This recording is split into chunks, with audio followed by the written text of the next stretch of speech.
Bonjour à tous, aujourd'hui je réponds à une question d'Erwan qui m'a posé la question de savoir quel repère j'ai au niveau des floraisons dans la région par rapport au dynamisme des colonies d'abeilles. Eh ben on voit ça.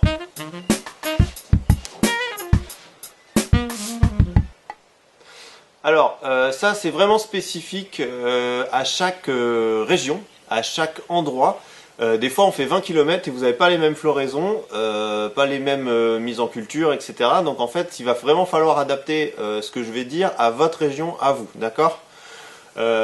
Pour avoir des repères dans la saison, c'est très simple. Vous allez faire une petite frise chronologique et vous allez noter toutes les floraisons que vous avez, ok?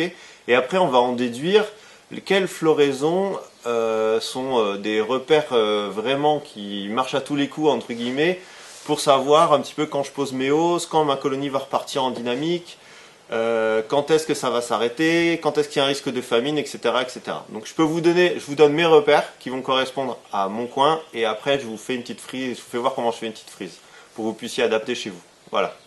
Alors moi le premier repère dans ma saison, c'est quand les premiers pollens arrivent. Chez nous c'est le noisetier et le saule. Ça veut dire que la ponte a repris, ça veut dire que les abeilles vont avoir faim, que c'est la reprise un peu de l'activité en attendant le printemps. Bon, voilà, c'est un repère important parce qu'il faut commencer à être vigilant au niveau des ressources.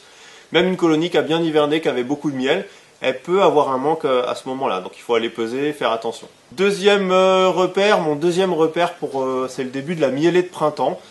Chez moi, c'est le cerisier. Quand je vois les cerisiers fleurir, je me dis il est grand temps d'aller poser les hausses sur les ruches qui n'en ont pas eu. Évidemment, vous regardez votre cerisier avant qu'il soit en fleurs, vous allez voir les boutons. Et vous allez savoir que quand le cerisier arrive en floraison, on est vraiment sur le début de la mielée de printemps et il faut s'énerver, quoi. Alors juste un petit bémol par rapport à ce repère-là, si vous avez beaucoup de colza autour de chez vous, mon repère du cerisier il va pas fonctionner parce que en fait si vous avez du colza, il est parfois en fleurs avant et il va apporter un gros apport de nectar et du coup ça modifie complètement ce repère-là, d'accord? Donc vous pouvez vous repérer soit au colza si vous en avez autour de chez vous, soit au cerisier si vous êtes dans le même environnement que moi, quoi. Donc ce cerisier qui a sonné le début de la mielée de printemps, on va se dire il faut qu'on soit là pour les colonies, il faut qu'on fasse attention, il va y avoir du dynamisme, donc attention à l'essaimage, attention à mettre les hausses quand il faut, etc., etc. Le troisième repère, c'est celui de la fin de la mielée de printemps. La fin de la mielée de printemps, pour moi, c'est après l'aubépine. J'ai des aubépines chez moi. Quand elles sont en fleurs, je sais que la mielée de printemps va commencer à décliner. Et quand l'aubépine a défleuri, c'est terminé, il n'y aura plus rien. Donc voilà, ça c'est chez moi, l'aubépine, ça marche pas mal pour repérer la fin de la mielée. Ça veut dire qu'on peut aller retirer les hausses, extraire le miel. Si vous avez eu du colza, vous l'avez peut-être même fait avant parce que le miel de colza, il risque de cristalliser.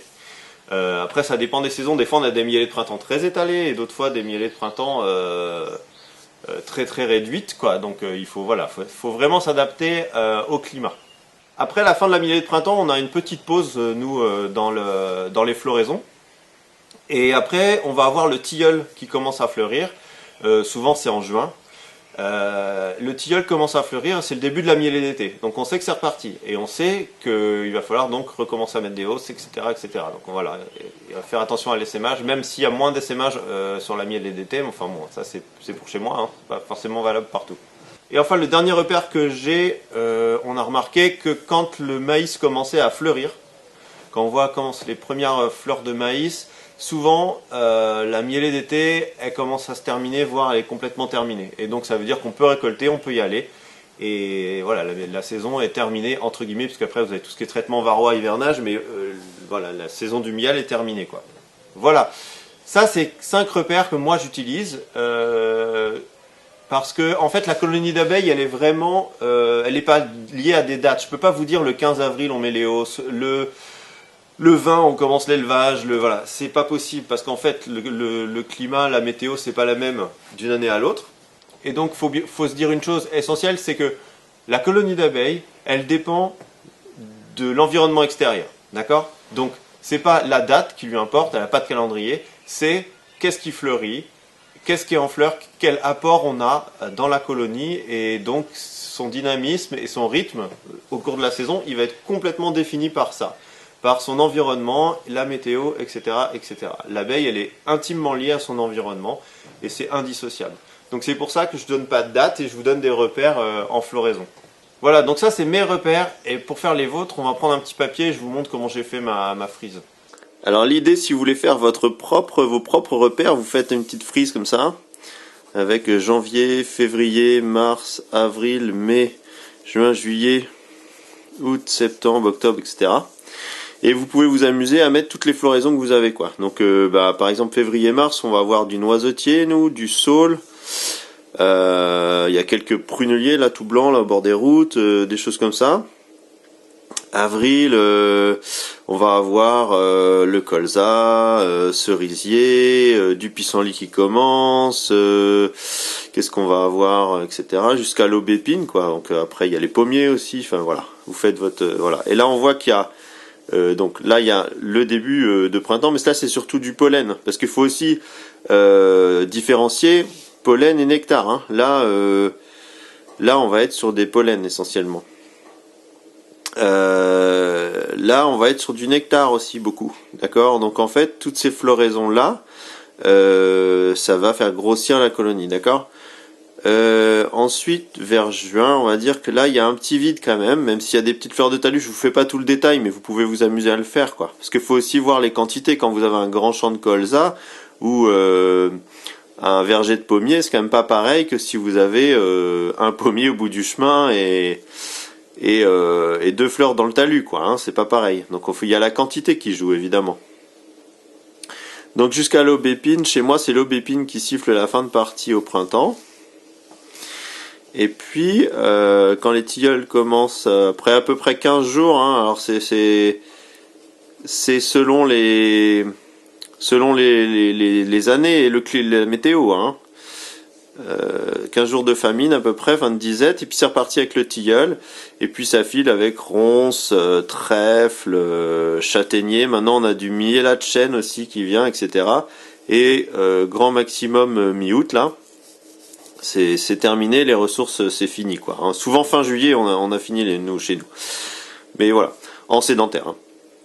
Voilà, donc en fait bon, c'est très schématique et c'est bordélique, mais vous voyez le principe. Et en fait, vous allez pouvoir évaluer. Je sais que là, c'est plus mielé de printemps. Je sais que là, c'est plus mielé d'été. Qu'entre les deux, j'ai un petit truc de famine, un petit temps de famine. Et puis là, ça commence vraiment début avril quand on a du bol, quoi. Hein. Là, c'est vraiment juste la reprise de ponte et puis c'est parti. Donc la colonie, elle va s'étendre. Hop, en dynamisme, ça fait ça. Toc. Et puis voilà, le dynamisme de la colonie, et puis ça va tranquillement aller vers l'hiver. Et puis on repart là. Voilà, donc après on peut aller sur on a du lierre aussi chez nous vers septembre-octobre là, qui peut faire un apport. Et puis bon, on a des petites fleurs, etc. Mais le gros des mielés, ça va être vraiment la mielée d'été là, la mielée de printemps là. Et c'est bien si vous aurez peut-être un truc différent, parce que je sais que par exemple dans l'Est, pendant notre creux là, bien souvent, ils ont de l'acacia. Donc, ils réussissent à refaire du miel aussi à ce moment-là, quoi. Voilà, ça dépend des régions. En août, on peut avoir du tournesol aussi dans certaines régions. Donc, ça change la courbe, ça augmente un peu le dynamisme jusque août, quoi. Voilà, donc selon les floraisons que vous avez autour de vous, eh ben, vous allez vous faire une petite frise comme ça. Voilà, donc ma frise elle est hyper bordélique, mais vous avez compris le principe. Faites la vôtre chez vous. Voilà, j'espère que j'ai répondu à la question et n'hésitez pas à poser les vôtres en commentaire. Je vais essayer de répondre à tout le monde. Ça mettra peut-être du temps, mais voilà, j'essaye de répondre. Et puis voilà, faites votre petite frise et n'hésitez pas à adapter à votre environnement, parce qu'effectivement, si vous avez d'autres floraisons, voilà, moi je parle vraiment pour moi. Hein. Donc voilà, c'est à adapter. Et voilà, et ben vos crayons, faites vos petites frises et puis vous y verrez plus clair sur l'environnement autour de vos abeilles. Voilà, merci beaucoup quand même pour tous les nouveaux abonnés là, parce que vous êtes assez nombreux dernièrement à vous abonner, à commenter, à mettre des petits pouces bleus et tout, et c'est très très cool, ça encourage. Je vais essayer d'être régulier sur les vidéos et de vous faire de répondre aux questions que j'ai, donc c'est cool. Et puis voilà, on ouvre bientôt les ruches. Allez, salut à tous, à bientôt.